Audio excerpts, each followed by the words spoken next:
Good morning, good afternoon, and good evening. I'm Tom Concolino, and I'm here with our presenters, Angela Criswell and Aya Takase. Hi, everyone. Thank you all for attending Rigaku's workshop series on X-ray computed tomography for materials and life science. This workshop is the third and final installment in our deep dive series covering filtration analysis and will focus on filtration simulations.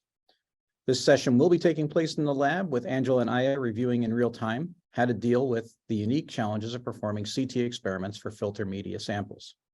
Now, please note, if you missed any of the previous webinars, you can view them on the Rigaku website. We also want to welcome Dr. Philip Eichheimer as a guest panelist. He'll be able to add additional thoughts and answer questions throughout the session as well. But before we start, a few housekeeping items. Now, as we've been doing with all of our workshops, this is going to be an interactive session. So we'll still be taking your questions live during the workshop, but we'll be answering them during the session. So please don't wait until the end to ask. And as usual, please submit those questions via the Q&A button at the bottom of your screen. Now, I won't be monitoring the raised hand function, and I'll be posting relevant links in the chat window. Now, we'll be trying to answer as many questions as we can during the workshop, and we'll respond to any unanswered questions directly after the session is complete. Now, if for whatever reason you have difficulty viewing the webinar live, please note that it is being recorded, and you will be able to view the recording beginning tomorrow. Okay, and with that said, I'll turn it over to Angela and Aya. Thanks, Tom and Aya, and thanks to everyone for joining us for the workshop. And I especially want to thank Philip for joining us again. He's from Math to Market, and he's going to provide his expertise in this field. We're also, like Tom said, presenting from our office in the Woodlands, Texas today. And we're wrapping up our workshop series on filtration analysis. So recall that this deep dive workshop series was divided into 3 parts. And in October, we covered CT data collection, and we followed that in November, covering segmentation and property analysis for fiber media. And this month, we will wrap up the series and discuss filtration simulations. And specifically, what we're going to cover is how to simulate the filtration process for filter media, how to track particles during filtration simulations, and also how to examine filter efficiency and filter lifetime, and wrap up by asking ourselves exactly how do we put all this together. And just remember that all the filter media data that we use in the workshop, data were collected on Rigaku's Nano 3DX, which is really great when you have samples that require high resolution and high contrast. We're also going to be using the GeoDict software package from Math to Market in this workshop, so you'll see some of that as well. Now, recall this filter optimization pathway. We've seen it in each of the segments of these series. And in the first workshop, we covered CT data. The second, we covered this portion. Today we'll be looking at filtration simulations and how to perform these types of experiments. So let's get started. So before we start a simulation, we should talk exactly about how this filtration simulation is done. So how do we simulate this process? Well, there are necessary inputs to do this. And recall from our last workshops, we were looking at this CT media data, and this is actually an input. Alternatively, you can use any of the models that you calculated from the second workshop as well, but that is 1 out of 3 different inputs that you need for this experiment. In addition, you're going to need fluid, and it's assumed that this fluid is an incompressible Newtonian fluid, has constant density and viscosity. It can be gas or air, it can be fluid, or so on. And the third component that we need are the process parameters that we, in this case. So we need to know the flow rate or flow velocity, and we also need to know the direction of the flow for our particular experiment. And that's going to lead us to our first poll question to see, kind of test you who was watching last time. Okay. So here is the first question. What is the preferred flow direction in geodict? So you have three choices. It's either the X, Y, or Z direction. So which one is preferred in geodict? So answers are coming in. There was one clear winner, but the other two choices are getting some votes too. Yeah, they are. Yeah. I think most of you voted. I'm going to wait for a couple more seconds. 3, 2, 1. Now I'm going to end the poll and show you the results. So there are a few people who thought it was either X or Y direction, but the winner is the Z direction. All right, so you've been paying attention. So remember last month we had to permute our CT data to get the fiber media in the XY plane and the flow direction in the Z plane. So that's a lot of you got that absolutely correct. All right, so now that we have these three things, these three inputs, we can start a flow experiment. But that doesn't completely explain what our goal is today. Specifically, we want to see how well this 3D material captures particles or some contaminant within the fluid flow. So, so we're going to have to add that as well. And during the simulation, we'll need to quantitatively define the experimental process. And for that, we need to define a fluid flow. And that's going to be computed using a flow solver. We'll also need to track particles throughout the experiment. And that's going to be achieved solving some ordinary differential equations. And third, we're going to need to define clogging and resistivity models. And these are basically adhesion models that decide whether a particle sticks to the media or if it continues traveling. So we'll run one experiment for a specified amount of time, and Geodict calls this full experiment a single batch. And you can imagine if you run this batch many times, what you'll end up doing is clogging the filter. So in that case, you can interrogate things like filter lifetime and how much deposited dust you get over time. So that's one of the things we're going to look at today as well. So let's go through these three processes I talked about and in a little more detail before we go on to the interactive session. So I told you that the calculation assumes that the flow is a Newtonian fluid and incompressible. It also makes the assumption that the flow is stationary. And we're going to use either the Navier-Stokes or the Navier-Stokes-Brinkman equations to do these calculations. And that's going to lead us to our next poll question. Okay. So here is the second question. What factor most determines whether you use Navier-Stokes or Navier-Stokes-Brinkman equation? So you have, again, three choices. Choice number one, sample permeability determines which equations you should use. Number two, you choose the correct equation based on how well the pore space is resolved. And choice number three is you select the equation based upon the calculated fiber diameter distribution. This one is very much split evenly. Mm-hmm. Well, maybe Yeah, there's a winner. Oh, there is a winner. It's like watching a slow horse race, isn't it? Yeah. I think there's maybe this is a little bit more difficult question than the first one. I can see it in the people still thinking. Yeah, you might have to have some familiarity with Geodict to know this. So, but there are some of you that are definitely corrected here. Yep. I bet Philip think- knows the answer to this for sure. He wrote the programs, right? I think most of you answered the question, so I'm going to end the poll and share the results. So among the three, the first one, sample permeability determines which equations you should use, was the winner.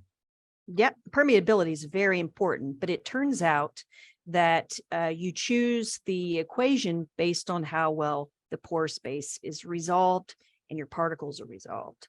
So which one would you choose in that case? So it turns out that if the pores are resolved, you use Navier-Stokes. And if they're not, then you use Navier-Stokes-Brinkmann. And exactly what the heck does that mean, right? So let's talk about that. And we're going to talk about it in relation to the particles in this pore space. So a resolved particle is one where the particles are larger than the voxel size. So we can clearly see particle boundaries. So here's a couple of examples. And unresolved particles are those that are smaller than the voxel size in this case. So even though if a particle lands in that voxel space, there's still remaining voxel space to be used. In other words, it's porous at that point. So then you need to use the Navier-Stokes-Brinkmann. In that case, it adds that extra term for the porous stuff. It's also true that you can have partially resolved experiments where you have some particles that are resolved and some particles that are not resolved. So that's going to determine our flow equations that we're going to use. Remember, the next thing we need to do also is particle tracking. And it simulates this by looking at the following three. So first, we have the drag flow. And in this case, the particles just travel a trajectory along the stream of the flow field. We also have electrostatic effects. And in this case, the particle or the fiber media may be charged so that you have attractive or repulsive forces. And then finally, we have diffusive or Brownian motion. And in this case, the particles are colliding with fluid molecules, and that leads to small direction changes. So the next poll question is going to ask you, which of these is most important? Okay. So here's the third question. Which is the most dominant force in particle movement? You have three choices: drag flow, electrostatic forces, and diffusive or Brownian motion. Which one is the most dominant? People are still thinking. About half of you made up your mind. We're gonna wait a few more seconds. More answers are coming in. Okay, so I'm gonna close the poll in a few seconds. 3, 2, 1. Okay. So I'm gonna share the results. It's kind of split, but I think the drag flow, the first choice, was the winner. And it turns out drag forces are the most dominant forces in these cases. So FilterDict is going to simulate using these three effects, and you have the option of turning off the electrostatic attraction or diffusive motion. So in those cases, they wouldn't have any influence on your experiment, but we're going to look at that more and how you turn that on and off in a moment.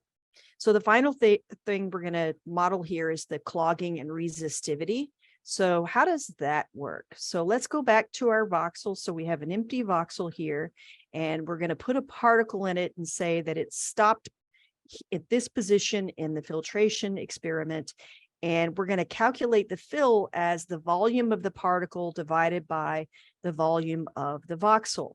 And at that point, we can specify some threshold related to the fill. And that threshold will determine whether we designate it as solid, meaning that it is no longer allows particles to flow into the voxel, or if it's still available in the pore space. And so that's something we're going to use to describe the clogging model in this case. So a threshold is going to be used in these cases. So let's just look at an example in this case. So we're going to first look at the resolved case, and we're going to use the default value for FilterDict, which is a threshold of 0.5. So here we have in our experiment for our first batch, our first time increment, And the red is the fiber space and the white is the pore space. We flow some particles in and one sticks. This particle here, and it's resolved. It's larger than the voxel size. And now what we want to do is to compute the volume fraction that this particle contains in each of the voxels. And we see that for the center, it occupies 100% of the space. It's completely full, and then it's diminishing on the outside edges of the particle.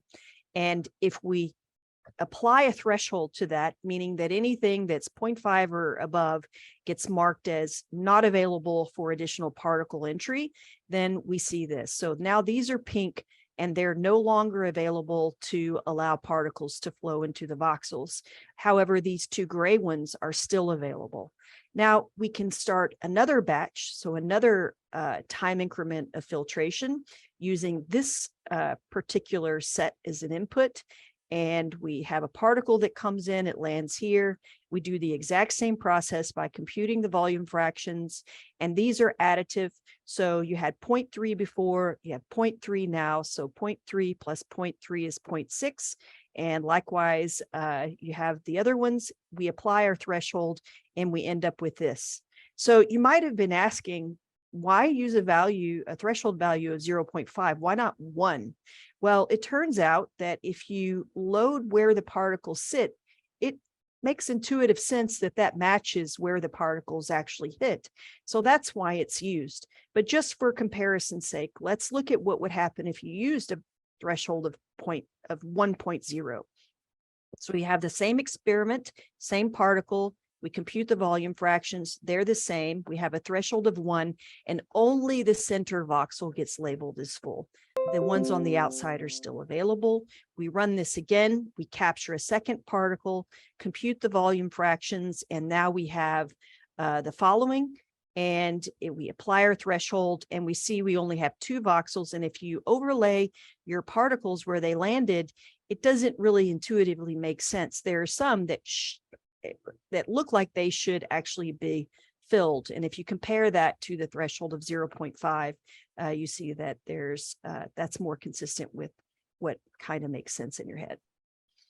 So we looked at the resolved example. How about the unresolved? So in this case, we have an experiment with the same space as before, and now we have unresolved particles, meaning that they're smaller than the voxel size. And for these cases, we're not going to use a threshold. Instead, we're going to define for each voxel a maximum particle packing density, or an F max value, and the default is 0.2. So it basically says that once the volume is 0.2 or larger, then it's no longer accessible for particles to come in. So if we calculate volume fractions for these, we get something that looks like this, and we apply our maximum particle packing density threshold, and these are now labeled as impenetrable for particles in the fluid flow. And if we run that again, we have some more particles that come in. Here's a resolved particle. The rest are unresolved. Compute the volume fractions and apply the maximum particle packing density threshold. And now we have these. And if we overlay where original particles were, they make complete sense. So 0.2 is definitely a very reasonable value, and one very well thought out by the geodig guys. Okay, and then what we also want to do is we want to examine collisions. So when these particles hit the fiber, they're moving at some velocity, and the program has to figure out, did it stick or did it not? And it uses collision models to do that. And there are 3 different of these. The caught on first touch is the simplest collision model, in which case the particle sticks to the filter as soon as it touches it. You also have some more sophisticated models, specifically the Hammaker model. And in this case, the particle is caught only if its velocity when it hits the structure is sufficiently small. So specifically, the velocity squared must be less than the equation on the right, which is the adhesion or Hamaker constant divided by 4 pi times the particle density times the adhesion distance, which is about 0.4 nanometers, times the particle radius squared. So if it's less than this, then it can continue moving. However, it's moving at a reduced speed based on a restitution coefficient, which I'll talk about in just a second. The third collision model is the sieving model. In this case, a particle's caught by the filter. If it doesn't move anymore and it's touching the filter, it's touched the filter at a couple of different points. So in this case, because the particle can continue moving, then it's also slowed down, and again uses this restitution coefficient. And that describes the amount of kinetic energy that's conserved during the collision. And you must specify this value when you do this experiment. So basically, if the velocity after the collision is the restitution coefficient is 0.5, then the velocity after the collision is going to be 50% lower than the initial velocity in that case.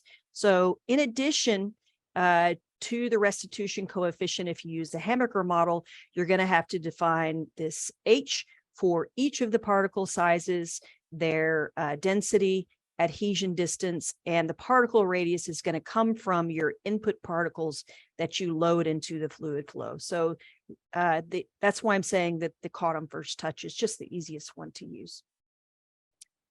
So after we've done this batch of time experiment, we want to describe the filter performance, right? That's the ultimate goal here. How do we do that? So the performance of a filter, it can be characterized by 3 different properties. And first is the pressure drop. So what exactly is that? Well, it defines the way in which the pressure increases during the loading of the filter. So we have on the right a filter with the flow in the Z direction from upstream to downstream. And as particles flow, the pressure on the upstream side will increase relative to the downstream side.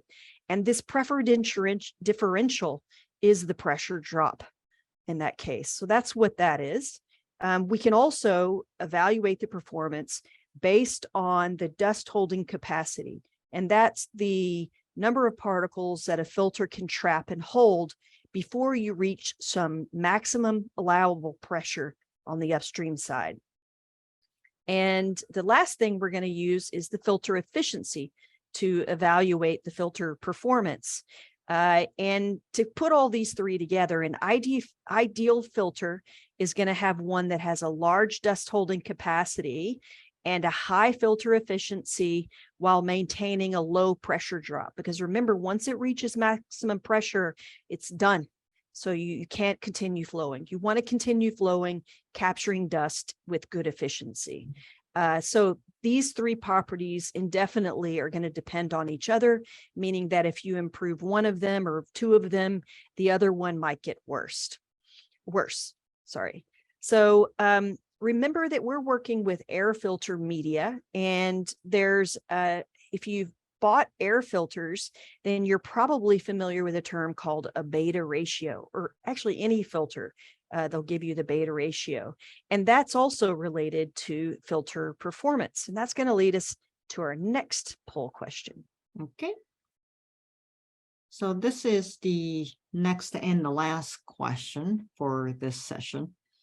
The question is, which performance characteristic best describes a filter's beta ratio? So you have 3 choices. Number 1, the total dust holding capacity of the filter. Number 2, the efficiency with which a filter captures particles of a given size. Number 3, the relative pressure difference between inlet and outlet positions. So those are essentially 3 factors Angela just described. Mm-hmm. The question is, which one describes the beta ratio the best? So answers are coming in. More than half of you picked one. I'm going to give you a few more seconds. Okay, so I'm going to close the poll in 3, 2, 1. Yeah, let's take a look at the results.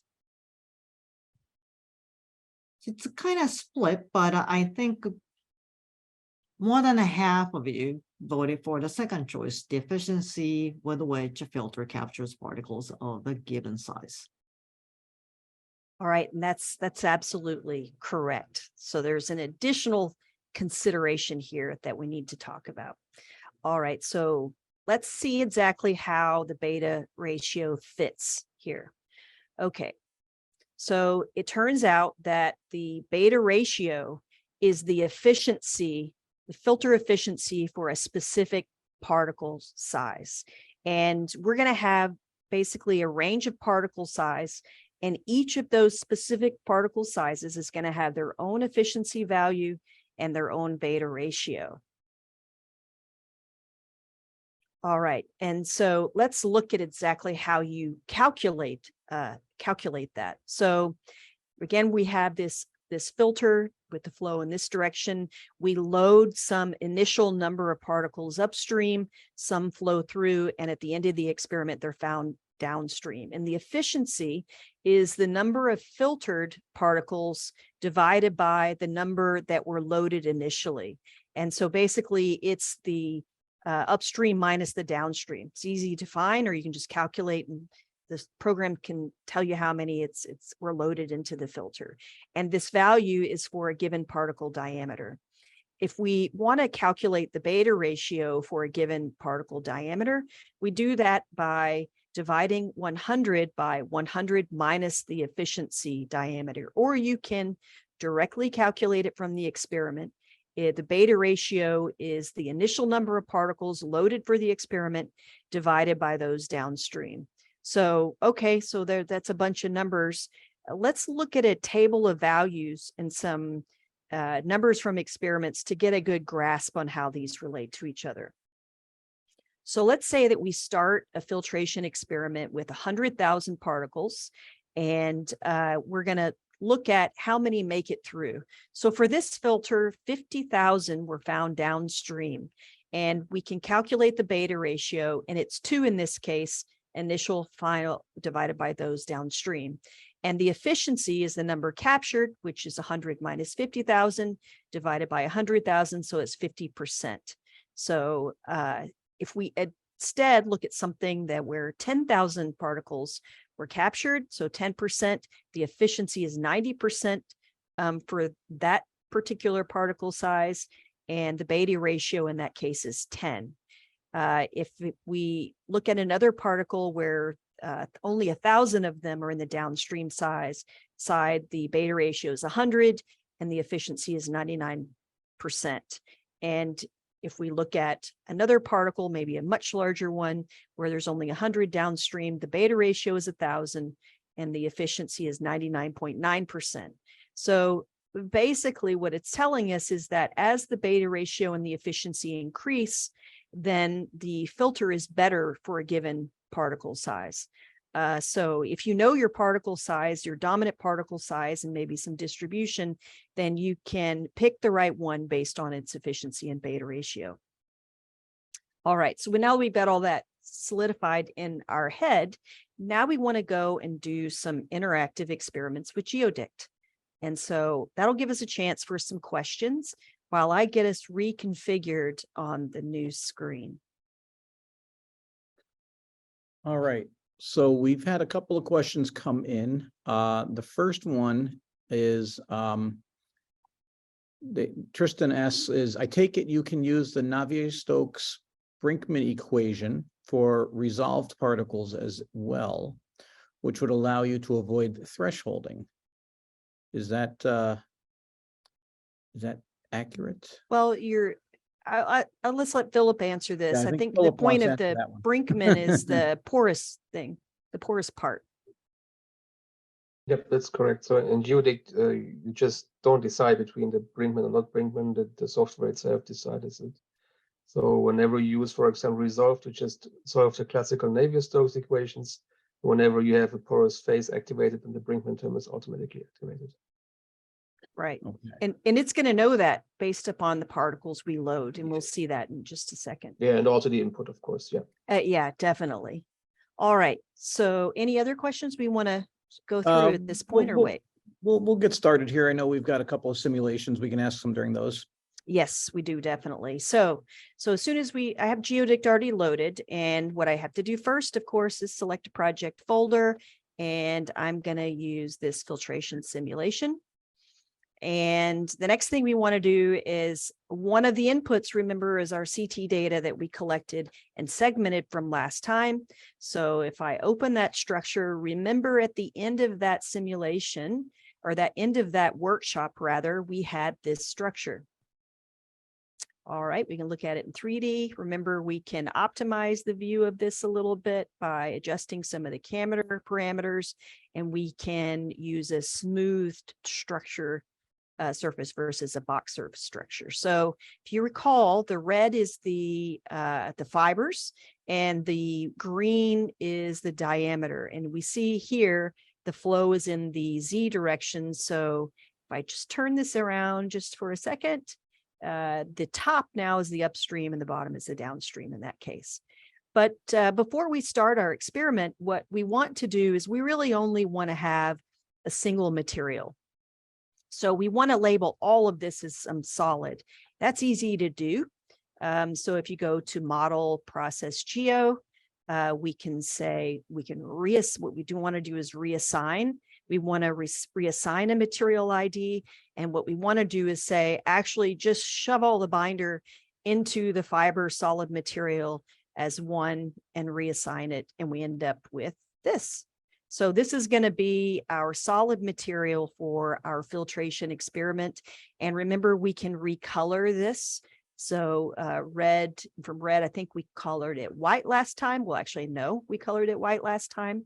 So it looks gray, almost like the grayscale value from our experiment, right? So, and now we're ready to go. So what we're going to do is we're going to do some predictions of the filtration process.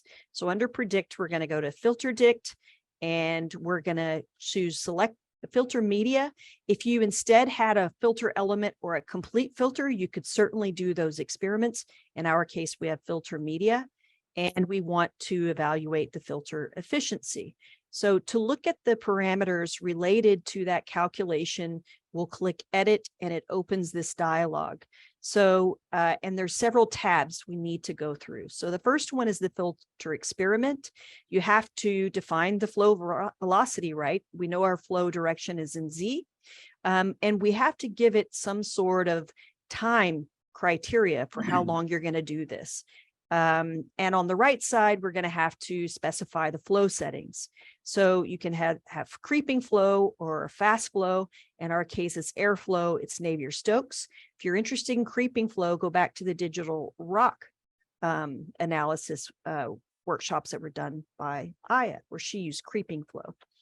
And also we're going to say that our boundary conditions are periodic, which she also talked about. So if something goes out of one side, it's going to come back in on the other side. So because they're periodic. Our constituent materials are our pore space and our solid space. Our pore space, our pore space is air. We'll just say it's air. We'll just leave the solid space as solid for right now. And then we have to define our particles and what's happening here. So we're going to create these particles. You can certainly load them for a file, but from a file, we're going to create them. And their start position is going to be upstream in the inflow plane, that 0 point.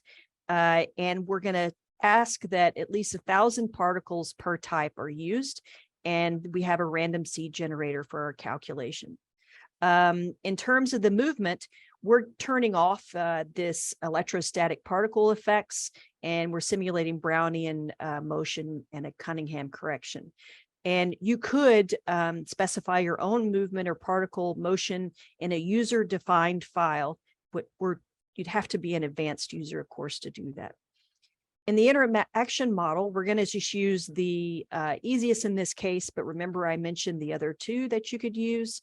And in this case, the particle constant is going to be constant, and the density is 2,650 kilograms per cubic meter. There's no charges on the particle, and the collision diameter is the same as the particle diameter, and there's no sliding. And then we have to give what our particles are. So I'm just going to import some particles, some test dust, or medium particles. And what you see when I loaded is here's the diameter and here's the count percentage of that particular particle type. Just took a second to load. So we have some that are 3 microns, and those account for just about 5% of our total particles. And if we go down, we have some larger ones, 50 microns, and that's 0.0037%. You can also look at these with respect to their mass percent or volume percent if you want to. And these are simple text files. So each of these lines is a line in the text file, so they're very easy to generate. Now, in terms of the solver we're going to use the Lear solver, and we're going to use the multi-grid method with the grid refinement enabled. I won't talk specifically about the Lear solver, however, but because Aya did address these solvers in her digital rocks analysis, and I would encourage you to go back to get more information there. And then we can define what we're going to output. So we're going to keep all of these in this case. And if you're interested in the exact equations that are used for the fluid flow, the particle tracking, and what variables and constants are used with their units, they're all shown here, as well as the references from the GeoDict programmers.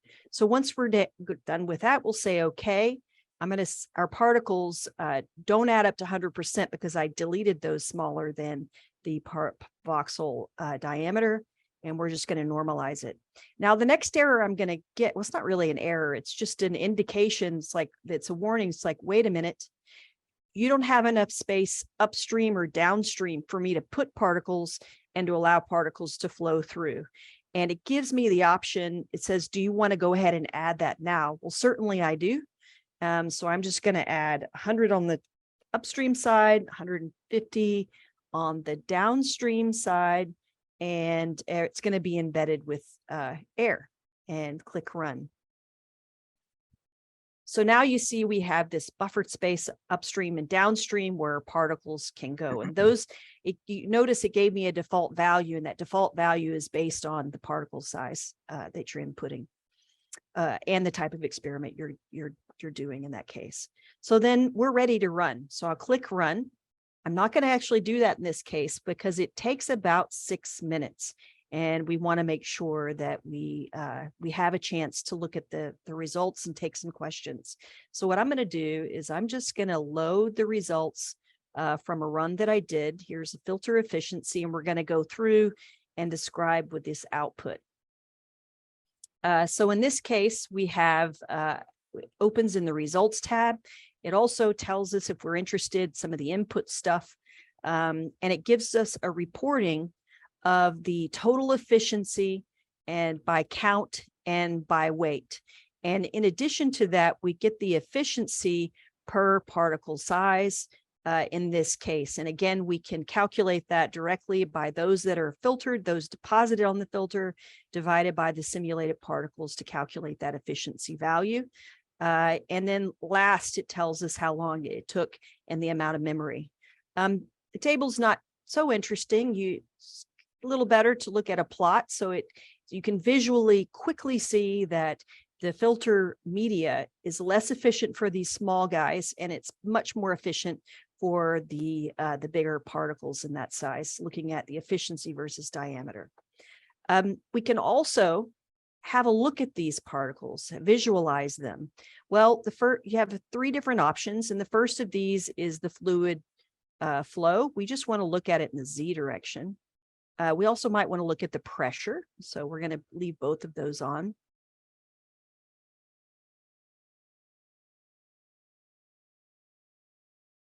Takes a couple of seconds to load this stuff.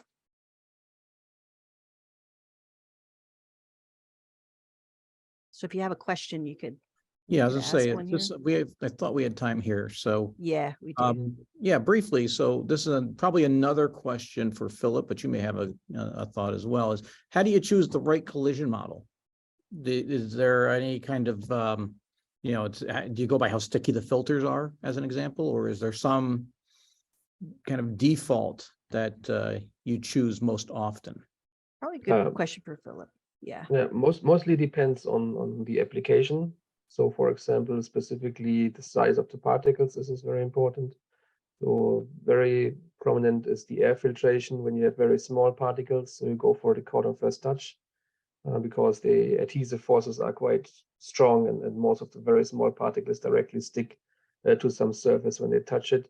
And when you go for larger particles, which have more higher velocity and they tend to bounce, so then you go for a classical sieving or in between the Hammaker model. So this mostly depends on the application.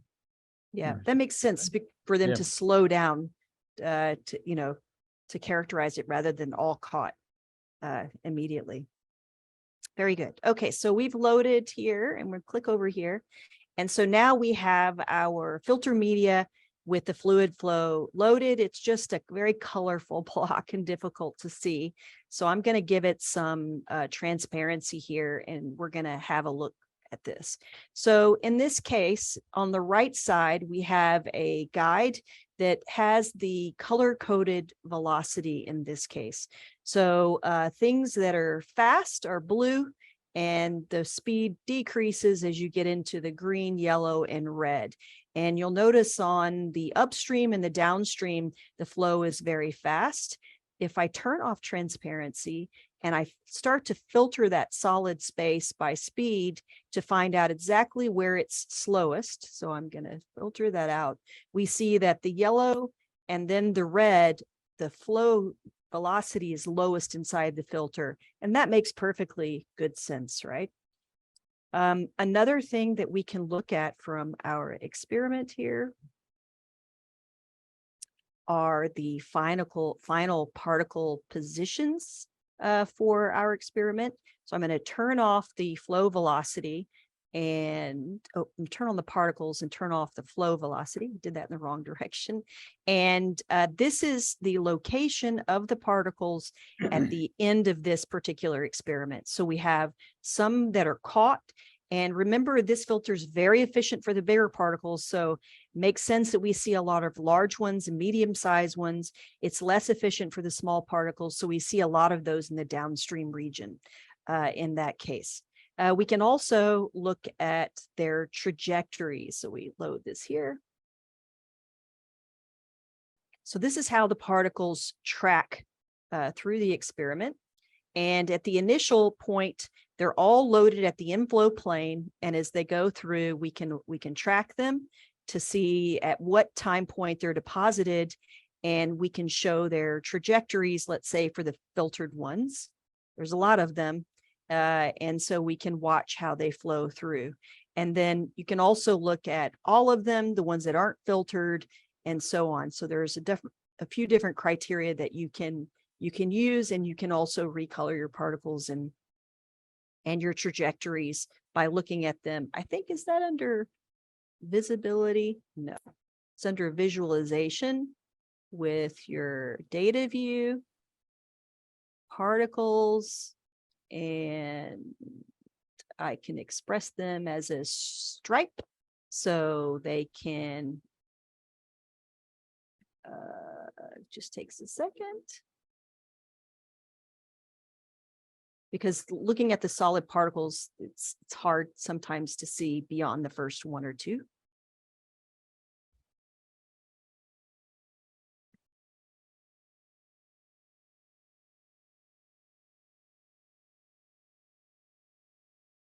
All right, here we go. So we can show our filtered, and now we have these dashed lines. So if you play around with the parameters here in this case, then you can get some really great pictures and representatives of your flow experiment. So that's a single cycle. And we now get some characteristics of our filter and its efficiency. To get total dust holding capacity, though, we're going to have to perform a filter lifetime experiment. So let's go on and look at that next.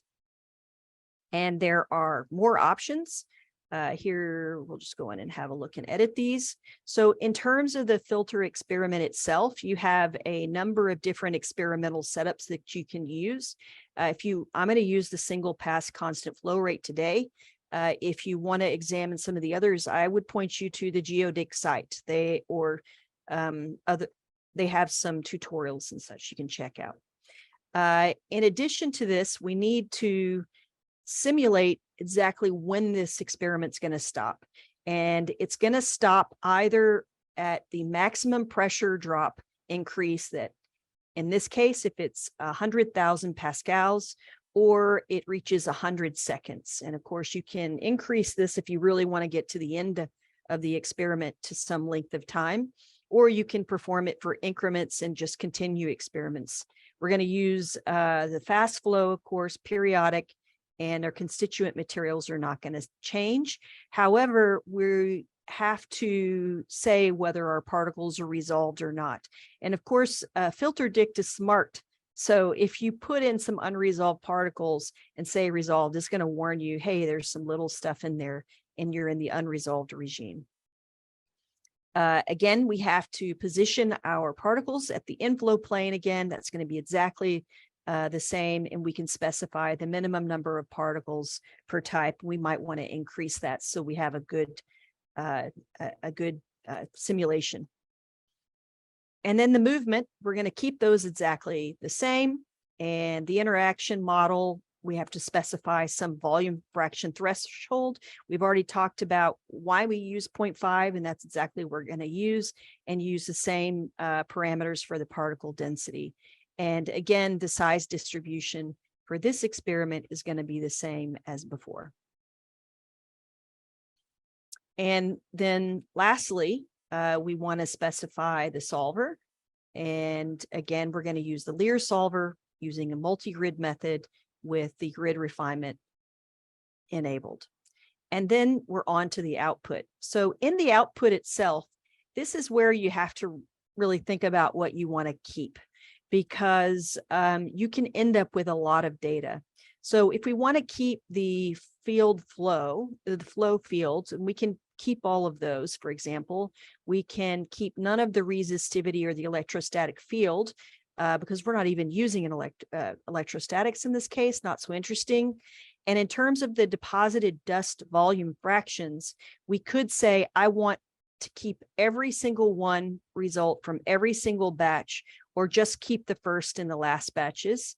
And likewise, the particle positions from the first batch and the last batch when it's completely clogged, and the same for the final particle positions. And in terms of the trajectories, you can keep them all, you can keep none, you can keep the first one or every increment of some. So we can just say, okay, the first.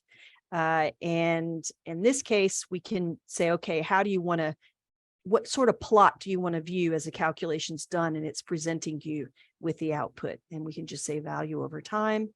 And again, the same equations and references are used, and click OK. And I've deleted those small ones. So we'll normalize, and then we're ready to go. So if we're starting this from scratch, then we just click run and we go. If we reach the end of the time period and we haven't fully entered that cake regime for the filter and fully packed it, we can continue a simulation, in this case, by browsing and to our experiment and our result previously. You can certainly do that. Or if you want to stop the experiment in the middle and then restart it, you can do that. Why is that important? It's important because some of these calculations can take many, many hours. So the shortest one I've personally done is 5 hours, and I've had one that took over a couple of days, and I'm sure Philip's seen longer filter lifetime calculations. So if you need to use that particular computer and pause it, you can certainly do so. And then we're ready to click run. But like I just said, if I perform this experiment, we're going to be sitting here for a long time. Additionally, I pared down the output when I ran this previously because I already have many gigabytes of data just by using first and last for some of those steps. If you keep them all, you can have tens. I imagine you get them with hundreds gigabytes if you're not too careful. So I ran this experiment and let's look at the out point. I think my experiment was 1,000 seconds, 500 or 1,000. We're going to open the results here, our filter lifetime, and we end up with the following. So looks very much like the dialog output from before, from the filter efficiency. We have some of our input, and then we have our results. And it says the simulation is finished, and it stopped not because it reached maximum pressure, is because it reached the final time in that case. So then what we see are the pressure drop for each and efficiencies for each of the different batches. So there's a lot of these that are included in here, and we have some plots. So we can then look at the pressure drop over time, and each of these crosses are the individual batches that were run. So yeah, it's a 500 seconds. And we can also look at the deposited dust over time. So in this case, a little over 40 grams per square meter. We can look at the pressure drop divided by the deposited dust. And eventually what you'll see is it gets clogged. It goes to an exponential shape plot, and you're in this, what they call the cake regime. And then likewise, you can look at the fractional efficiency by a given particle diameter in this case. And again, we already know that it's quite efficient for these larger stuff, and not so much so for the small ones. We can also do things like visualize the particles. In this case, we can load our particles.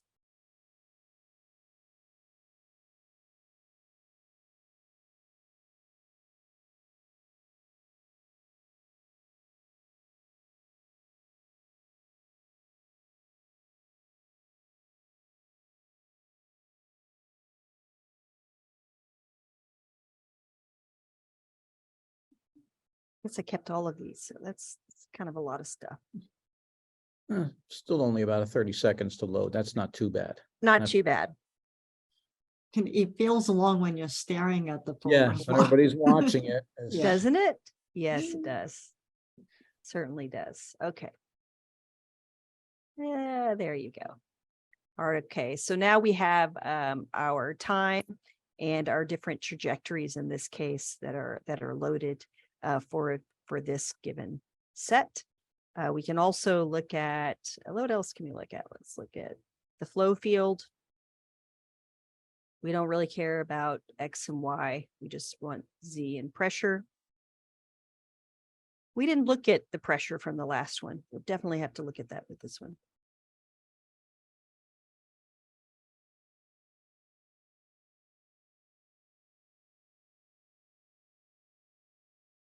Because we're looking at sticks that first touch, there really wouldn't be any X and Y movement. Is that right?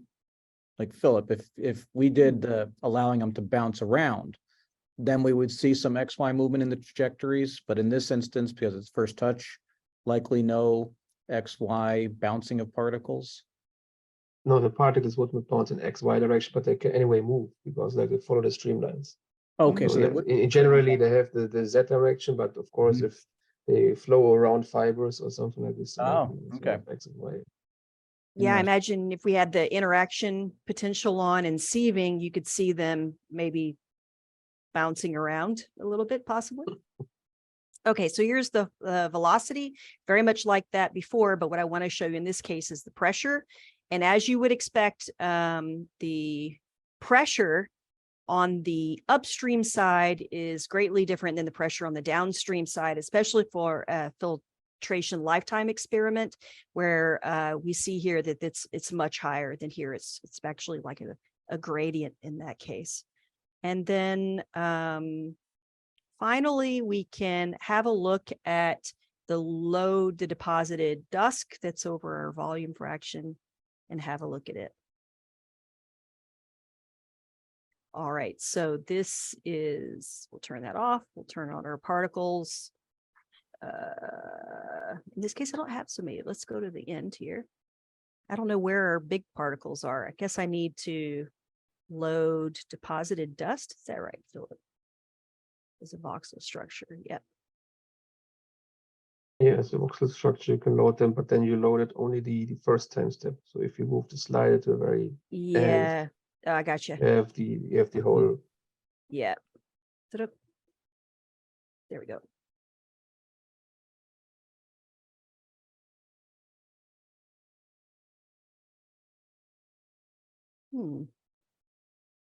I still don't see it here. This is the Where? volume field. Right. Okay, the let's volume do field. this. Eventually I'll get it right.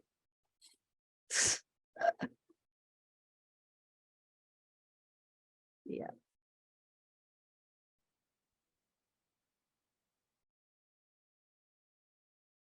All right, there we go. That's what we wanted to see. Goodness gracious. Okay, so yep, so this is what we wanted to see here. And so you see we have lots of particles upstream, some smaller and medium-sized particles that are inside here. All right, so now you're probably thinking, okay, now what? Well, it turns out that really this isn't the end of your experiment. It's just kind of the beginning, because you also want to look at your model structures and see how they perform, and make sure that they're at least similar in their performance to your CT filter data. And then you want to run a batch on a few of them, pick the best ones, and again, go to the next steps in that optimization pathway. So let's just look at a result that was done at GeoDict that essentially shows all of that. And this was done by Philip. So he has this tutorial that you yourself can go through in this case. So in this case, he did a filter lifetime experiment where he had 3 model structures where there were small fibers and large fibers. The small fibers are distributed throughout homogeneously, and then the variable in this case is how the larger fibers are distributed, whether homogeneously, linearly in density, or exponentially in density, and performed experiments with those. And we ended up with the following in this case. So you see that they go into this cake regime, and we get the maximum amount of loaded dust in this case. So for the homogeneous one, we got a pressure drop of 3.9-ish with a total dust holding capacity of about 130. For linear, 4.2 with 361 grams per cubic meter of dust, and the exponential 3.5-ish with 632 grams per cubic meter. Remember, the ideal filter has a high efficiency with a high dust load holding capacity with a low pressure drop. And if we use that criteria, it turns out the exponential one in this case performs the best, we could say. So if you were in that optimization pathway, then you might manufacture something like this, do experimental tests in the lab, and confirm that. So that would be closing the pathway in a sense. All right, so let's wrap up and just talk about the things we covered. So we looked at how to simulate the filtration process for filter media. We looked at how to track particles during filtration simulations. We looked at how to examine filter efficiency and filter lifetime. And we kind of wrapped it up with an example from Philip about, okay, what next steps? And with that, we're nearing the end of today's workshop. This year's workshop. This year's workshop. So we do have time for a brief Q&A. We have one question, and it's been in for a little bit, so let's make sure we get to this one. And this, I think, is also for Philip. So does the particle flow simulate that all the particle sizes are everywhere all at once when they flow through the system? Like that batch that we saw when Angela did the flow. Is every particle size in that layer, or do larger particles come first? Is there any kind of velocity simulation, because largers will go faster than the smaller ones, things like that? We have the option to have like a specification on velocity, so this can be done. I mean, Angela used here now the create particles, so we create the particles at the very beginning. So we have all particles depending on their occurrence in the particle size distribution. So of course, if we have very few large particles, we only have also very few larger particles at this entrance here, and they move at the beginning of the batch all at once. The particles in between cannot interact, so they don't know about each other in the simulation. But of course, in the next batch, for example, if one particle bounces at another one or like touches another one, then the specific collision model is applied. Yep.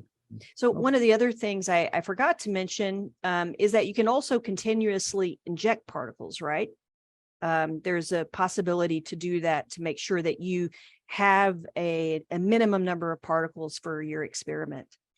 Yeah, so we have both options. So you can have everything at the batch start, and then later on you can also continuously. So over the time of the batch or duration of the batch, the particles are evenly distributed. Definitely. Lots of different ways you can do this experiment, and there's many ways you can parameterize it to your specificity. Okay, okay, very good. So that is all the time that we have for questions. I think there was one question in the chat. Now, did a Is question come there? through in the Yeah. chat? Oh, here it is. Yes. Thank you for catching that. I missed that. So what are the best resources for digging into the nitty-gritty of the calculations that GeoDict performs? I think the best one is to get the software and then search in the user guide. So we have a user guide describing all of the equations, all the tasks, and everything which is needed around the software. You Okay. can Wait. start with the free trial, right? Yeah, Mhm, so yeah. we try. So we have YouTube tutorials, so there you can also have like a glimpse where we have already workshops of our user meeting, which is once a year.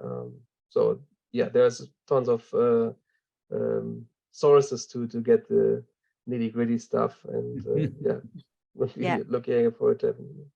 Yeah, Okay. I'll agree with that. One of the things that, so I started using this and I had no experience, and you guys do a really good job that each individual module has its own manual that can be anywhere from 30 to 100 something pages.